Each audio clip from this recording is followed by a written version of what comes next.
Good evening my dear students, welcome to my channel desire to learn with Mukesh.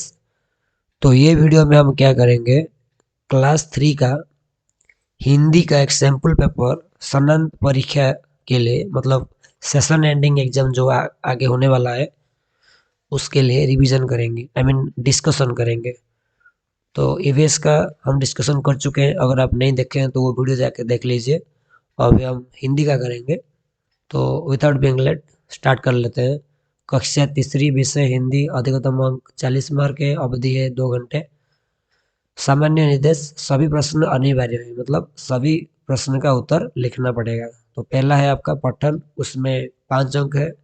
निम्नलिखित अपठित गद्यांश को पढ़कर नीचे लिखे प्रश्नों के उत्तर दीजिए। तो इस तरह का जो क्वेश्चन होता है, एक पैसेज होता है और उसको पढ़ के नीचे कुछ क्वेश्चन होता है, हम आंसर देते हैं। तो इसमें इम्पोर्टेंट है, पहले ये पैसेज को आप 1 बार 2 बार 3 बार पढ़ लीजिए। पहले पढ़ के अच्छे से समझ लीजिए, उसके बाद ही क्वेश्चन का आंसर लिखने के लिए आप आगे बढ़िए, तभी आपका आंसर पूरा सटीक होगा। ओके, वर्तनी भी सही होगा। तो पहले पढ़ लेते हैं। स्वामी विवेकानंद का संदेश था, उठो, जागो और तब तक ना रुको जब तक मंजिल प्राप्त ना हो जाए। उनका यह संदेश हर उस विद्यार्थियों के लिए है जो कहीं ना कहीं अपने जीवन की परेशानियों से हार मान लेते हैं। स्वामी विवेकानंद जी ने अपने इन्हीं उत्तम विचारों से सभी के दिल दिल में जगह बना ली थी। विदेश भ्रमण के दौरान एक दिन विवेकानंद जी ने देखा कि कुछ बच्चे नदी में तैर रहे अंडे के छिलकों पर निशाना लगा रहे थे।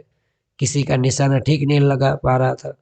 विवेकानंद जी उनके पास गए और लगातार कई बार सही निशाने लगाए। तब उन्होंने बच्चों से कहा, अपना पूरा ध्यान काम पर लगाओगे तो सफलता जरूर मिलेगी।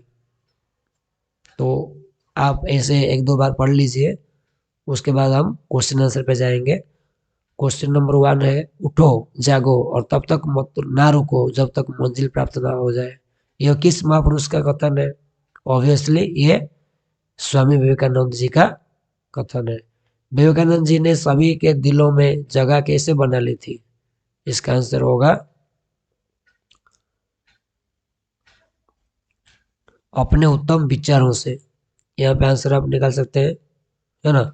जगह कैसे बना ली थी? अपने उन्हीं इन्हीं उत्तम विचारों से सभी के दिल में जगह बना ली थी, उत्तम विचारों से। ओके, नेक्स्ट है, बच्चे क्या कर रहे थे? क्या कर रहे थे बच्चे? नदी में तैर रहे अंडे के छिलकों पर निशाना लगा रहे थे। ठीक है। नेक्स्ट है, विवेकानंद जी ने बच्चों को क्या सीख दी? विवेकानंद जी ने बच्चों को शिक्षा दी, अपने पूरा ध्यान काम पर लगाओगे तो सफलता जरूर मिलेगी। ओके, अपना पूरा ध्यान काम पर लगाओगे तो सफलता जरूर मिलेगी। नेक्स्ट है, विवेकानंद जी ने बच्चों को क्या शिक्षा दी? हो गया। नेक्स्ट है, गद्यांश में आए किन्हीं 2 नाम वाले शब्द संज्ञा शब्द को चुनकर लिखिए।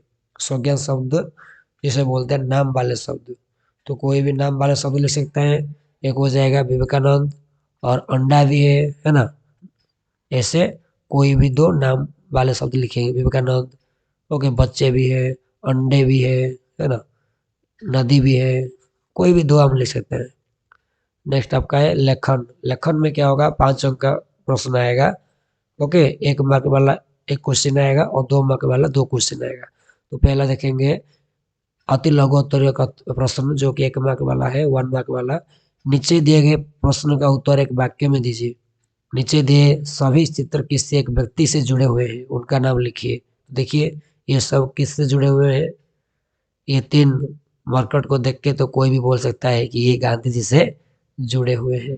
ये सब गांधी जी से जुड़े हुए हैं, है ना। ये सारी चीजें महात्मा गांधी से जुड़ी हुई है। नेक्स्ट है, नीचे दिए गए प्रश्नों के उत्तर 2 वाक्यों में दीजिए। पाठ, मीरा बहन और बाघ में गांव वालों ने बाघ को पिंजड़े में बंद करने की योजना बनाई थी।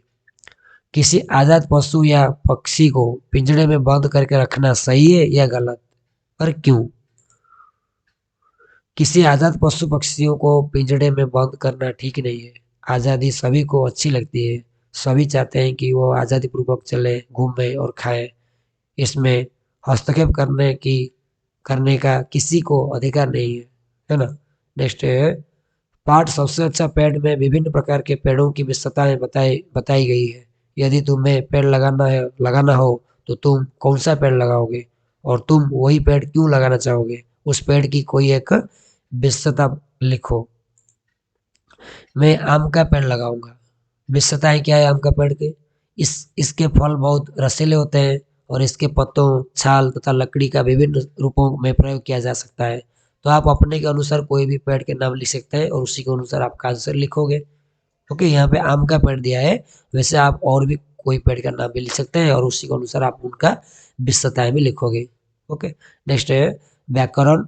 इसमें फुल अंक है 10 मार्क, 1 मार्क वाला 10 क्वेश्चन होगा।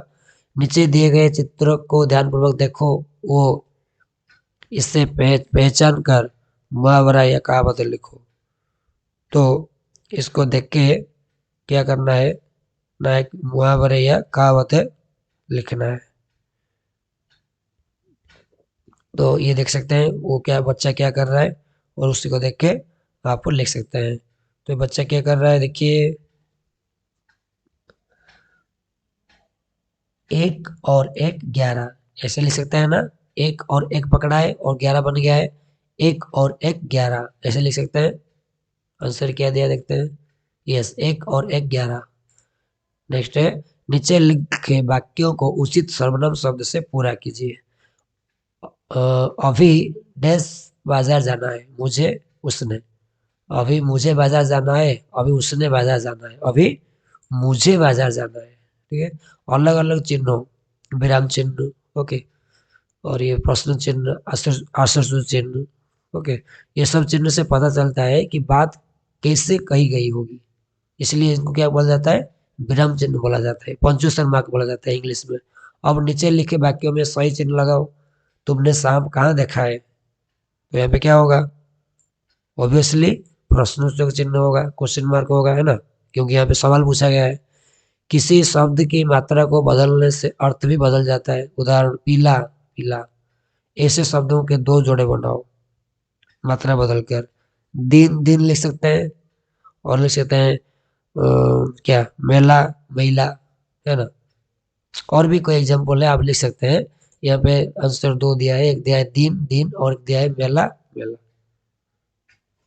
तो जैसे कि पहला दिन का मीनिंग क्या है, तो दिन रात होता है। दूसरा दिन का मतलब क्या है, गरीब है। ओके, मेला, महिला, मेला जानते हैं फेयर, और मेला जानते हैं महिला जो होता है। ठीक है, तो इससे क्या होता है ना, आपका मात्रा बदलने से अर्थ भी बदल जाता है। ऐसे आप और भी 2 शब्द लिख सकते हैं।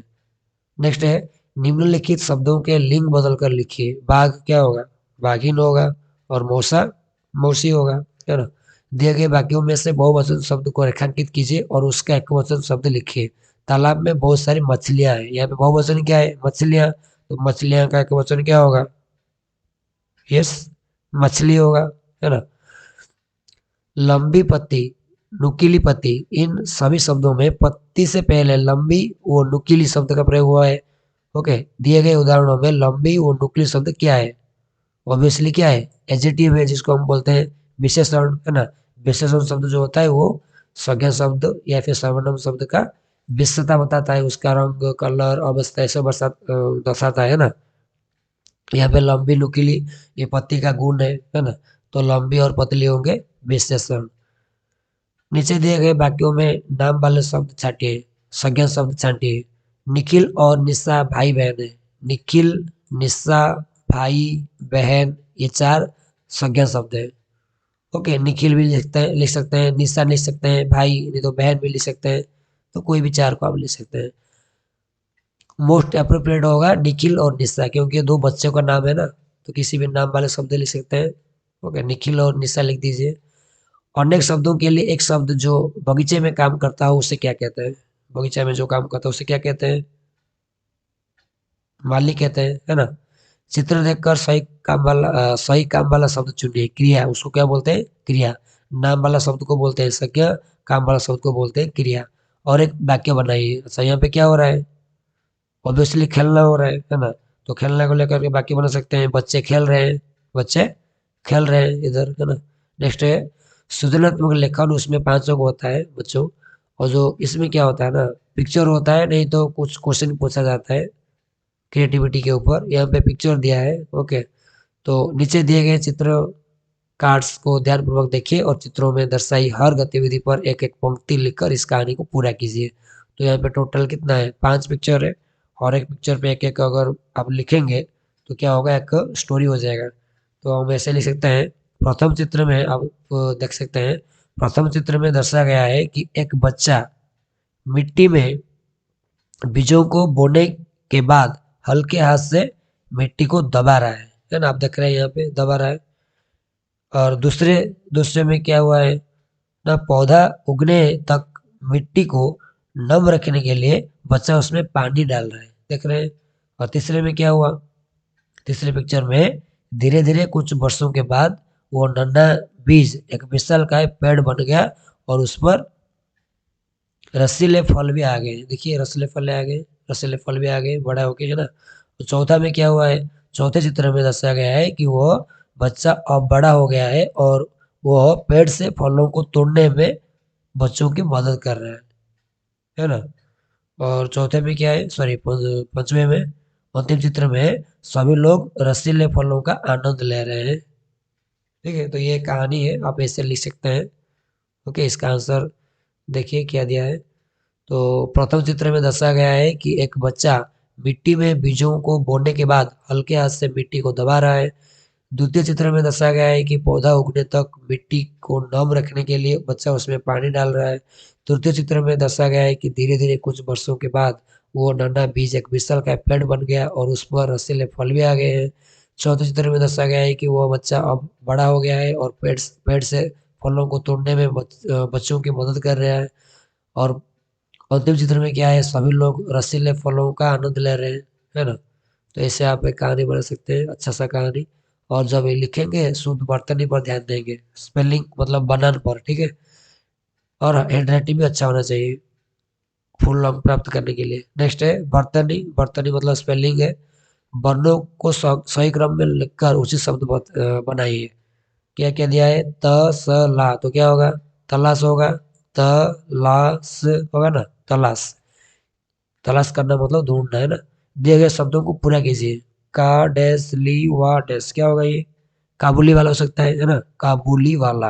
ओके, काबुली वाला होगा, काबुली वाला। ठीक है। नेक्स्ट है हवाई जहाज आसमान उड़ रहा है। उपरोक्त वाक्यों को ध्यानपूर्वक पढ़िए तथा शुद्ध रूप में लिखिए। हवाई जहाज आसमान उड़ रहा है, इसमें कुछ मिस्टेक, इसमें कुछ मिसिंग है, क्या है, मैं, आसमान में होगा, है ना। ओके, हवाई जहाज आसमान में उड़ रहा है। पेड़ पर लगे फल दूर से देखने में स्वादिष्ट लग रहे थे। पेड़ पर लगे फल दूर से देखने में स्वादिष्ट लग रहे थे, इस वाक्य में कौन सा शब्द अशुद्ध रूप में लिखा गया हो। देखिए यहाँ पे क्या अशुद्ध है, स्वादिष्ट जो है वो अशुद्ध है। देखिए यहाँ पे स्वादिष्ट कैसे लिखा गया है, स्वादिष्ट लिखा गया है ना, स्वादिष्ट, है ना। ये क्या होगा, स्वादिष्ट होगा यहाँ पे, लेकिन स्वादिष्ट लिखा गया है। और मैं भी जो पढ़ा स्वादिष्ट पढ़ लिया था, है ना, लेकिन स्वादिष्ट लिखा गया यहाँ पे, ये होगा स्वादिष्ट। ओके, आ की मात्रा लगेगी। नेक्स्ट है दिए गए विकल्प में से शुद्ध वर्तनी वाले शब्द के जोड़े को चुने और वो सही का निशान लगाए। तो यहाँ पे देखिए इनमें से शुद्ध वर्तनी वाला क्या है, अलमारी बारिश, ये देखिए गलत है ना। बिल्कुल और बातचीत, यहाँ पे भी गलत है ना। नारियल आंगन, देखो यहाँ पे दोनों करेक्ट है ना, नारियल आंगन, तो ये वाला होगा सही वर्तनी वाला शब्द। सड़क आंगन, यहाँ पे भी गलत है, सड़क में, है ना। आंगन है आंगन, ये तो ये गलत है ना। नेक्स्ट है सुलेख। सुलेख आएगा हैंड राइटिंग। तो पहले मैं रिकमेंड करूंगा कि आप जो पैराग्राफ दिया होगा उसको 2-3 बार अच्छे से पढ़ लीजिए। पढ़ लेने के बाद फिर लिखिए, तो आपका वर्तनी में शुद्धता आएगा, स्पेलिंग मिस्टेक नहीं होगा, बनान में आपका गलती नहीं होगा। तो 2-3 बार पढ़ लीजिए ध्यान से, फिर लिखिए। यहाँ पे क्या दिया गया है देखिए, मैं पुस्तक हूँ, मैं तुम्हारी अपनी पुस्तक हूँ, अगर तुम मुझे प्यार करोगे तो बड़े बन जाओगे, मैं ज्ञान का भंडार हूँ, आदमी को आदमी मैंने बनाया है, आदमी पढ़ सकता है, पशु नहीं पढ़ सकते, मुझे ध्यान से पढ़ने वाला आदमी क्या होता है, मुझे ध्यान से पढ़ने वाला ज्ञानी बन जाता है, मुझे प्रेम से पढ़ने वाला महान बन जाता है, इसलिए मैं कहती हूँ कि मुझे ध्यान से पढ़ा करो। मैं यह नहीं कहती कि तुम खेला ना करो, खेलना भी आवश्यक है पर पढ़ना उससे भी अधिक आवश्यक है। ये कितना प्यारा पैराग्राफ है बच्चों, है ना। एक बार और पढ़ पढ़ लेते हैं, अच्छा लगता है। मैं पुस्तक हूँ, मैं तुम्हारी अपनी पुस्तक हूँ। अगर तुम मुझे प्यार करोगे तो बड़े बन जाओगे। मैं ज्ञान का भंडार हूँ। आदमी को आदमी मैंने बनाया है।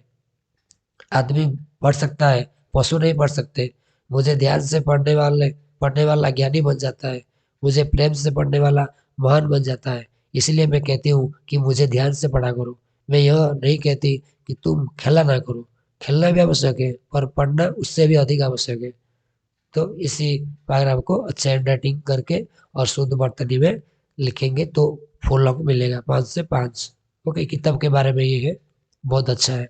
नेक्स्ट है शब्दकोश, जो कि बोलते हैं वोकेबुलरी इंग्लिश में। इसमें क्या आएगा, सिनोनिम आएगा, एंटोनिम आएगा। ओके, समानार्थी शब्द, विलोम शब्द, ये सब आएगा। ओके, देखिए नीचे लिखे वाक्यों में रेखांकित शब्द का विलोम शब्द बताकर वाक्यों की पूर्ति कीजिए। साहिल मुझे शत्रु मानता है मगर मैं उससे डैश मानता हूँ।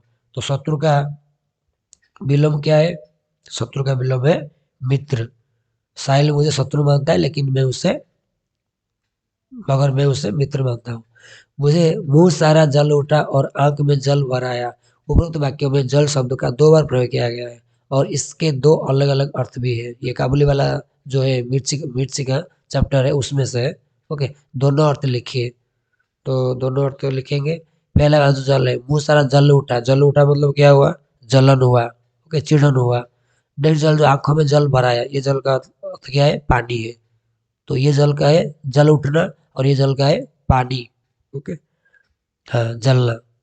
नेक्स्ट है ये वाला, पहला वाला का जलना है, जल उठा मतलब जल गया, जल उठा। ओके, जब वो मिर्ची खाया तो उसका मुंह सारा जल उठा, है ना, पसीना निकल गया। और नेक्स्ट वाला है आंखों में जल भराया, मतलब यहाँ पे पानी भराया।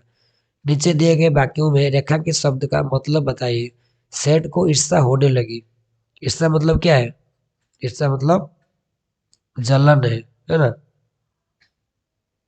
चिढ़ना बोलते हैं या जलना बोलते हैं।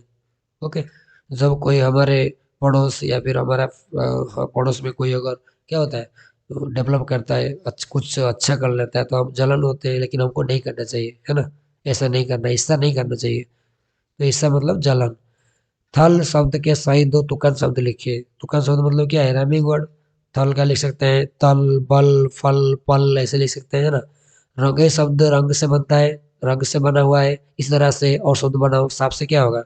रंग से रंगाई, हिसाब से सफाई, बुन से बुनाई, होगा ना। तो ये था आपका क्लास 3 का हिंदी का डेमो पेपर, हम डिस्कस कर दिए। और आशा करता हूँ आप अच्छे से तैयारी करोगे और अच्छे से पढ़ोगे और अच्छे मार्क लाओगे। ओके, वक्त का सही इस्तेमाल करोगे, टाइम वेस्ट बिल्कुल नहीं करोगे, अच्छे से पढ़ाई कीजिए, एग्जाम बहुत पास से बहुत करीब है। Okay, wish you all the best, thank you.